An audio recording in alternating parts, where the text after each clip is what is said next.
But the other day, we went swimming with killer whales in Mexico. I said the other day, it was last year. And it was one of the most humbling experiences of my life. There's no proof of it. There's no evidence because it was so off the cuff. We weren't planning on doing it. So most people I tell are like, you definitely didn't do that.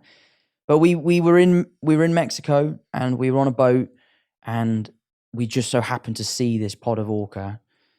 Jack, my security guard, thought it'd be a good idea to jump in.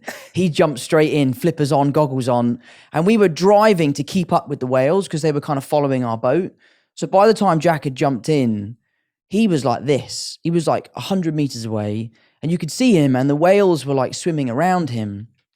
So I'm starting to freak out because he's a good friend of mine. And he's your security guard. And he's my security. I'm like, Jack, we got to get back to the hotel, bro. So I said to the guy, like, excuse me, sir, can you turn around and go and get my friend? Because we now can't see him anymore. Like, he's gone. God. We found him. We got him back in the boat. And he sort of said, like, lads, you have to get in. It's unlike anything you've ever seen before. My brother Harry's, like, Googling whether or not it's safe to swim with them. And it's sort of, the general consensus online is don't go swimming with killer whales. You can. There's never been a recorded attack in the wild. But they are wild animals. There's no one They're to also report. as big as a bus. And also, Jack's giving it like, don't worry, Tom, I'll be there. I'll look after you. I'm like, Jack, what are you going to do, bro? Like, what's this whale decides to eat me? So anyway, we put the flippers on, put the goggles on. We find the whales. They're sort of interacting with the back of the boat. They're clearly curious. And I just thought, like, I guess it goes back to what you're saying, the mode of ignorance. I just was like, I'm going to try it and see what happens. I jumped in.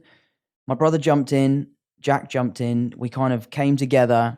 We're 30 miles out of the coast, so it's literally like dark blue water, nothing below us. And to my relief, the whales had gone. We couldn't see them. So I'm sort of thinking, oh, well, that's actually a bit of a touch. At least I can say I jumped in and they have gone. But then Jack said, look down. And we looked down and it came from beneath us. And what has been such an interesting experience for me was as soon as I saw the whale, I wasn't scared anymore because I could just tell that it wasn't going to eat me.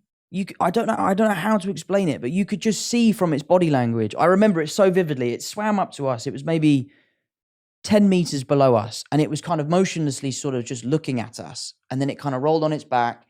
It did this weird thing where it kind of put its head like this, and you could see its eye. Like we were having this crazy like moment.